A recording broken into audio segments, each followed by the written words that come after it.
दोस्तों, मैं Akhilanand Tiwari Hindustan health time से। इस समय हम लोग मौजूद हैं अपूर्व हॉस्पिटल एवं रिसर्च सेंटर शंकरपुर मझौली में, और हम बात करेंगे नवजात शिशु एवं बाल रोग विशेषज्ञ डॉक्टर प्रशांत कुमार सिंह जी से। डॉक्टर, हम आपसे जानना चाहेंगे आज कि नवजात शिशुओं में जो सांस की समस्याएं हैं सबसे ज्यादा इस समय फैल रही है, इसकी वजह क्या है, इससे सावधानियां किस तरह बरतें और इससे निजात पाने के क्या कैसे पाया जा सकता है? नवजात शिशु में सांस की तकलीफ कई कारणों से होती है।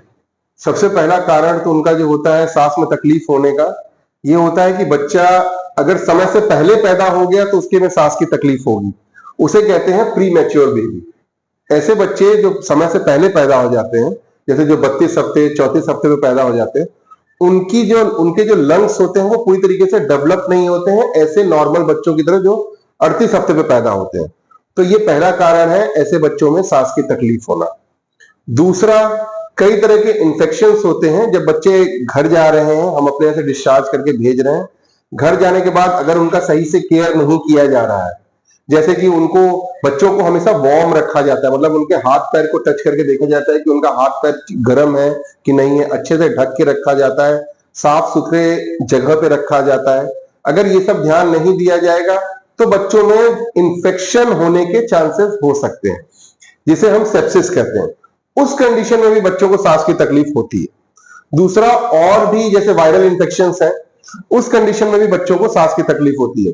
इसमें हमें ध्यान ये रखना है कि अगर हमारा बच्चा घर पे सांस तेज ले रहा है, नॉर्मल हमारा बच्चा जो होता है, न्यूबॉर्न जो होते हैं, वो 40 से 60 की उनकी सांस की गति होती है। 1 मिनट में वो 40 से 60 बार सांस की गति रहती है। अगर वो 60 बार से ज्यादा ले रहा है, या जब वो सांस लेता है तो उसका नाक जो है, आपको देखना है, नाक उसका फैल रहा है, जैसे मैंने अभी किया। अगर उसका नाक फैल रहा है ये, तो उस कंडीशन को, तीसरा आपको देखना है उसका जो सीना है उसमें गड्ढे पड़ रहे हैं अगर, तो इस कंडीशन को हम अपने टर्म में रेस्पिरेटरी डिस्ट्रेस सिंड्रोम कहते हैं, जो कि सांस लेने की तकलीफ होती है। इसमें बच्चों पे हमें ध्यान देना है कि ऐसे कंडीशन में बच्चे को आपको तुरंत लेके अस्पताल आना है।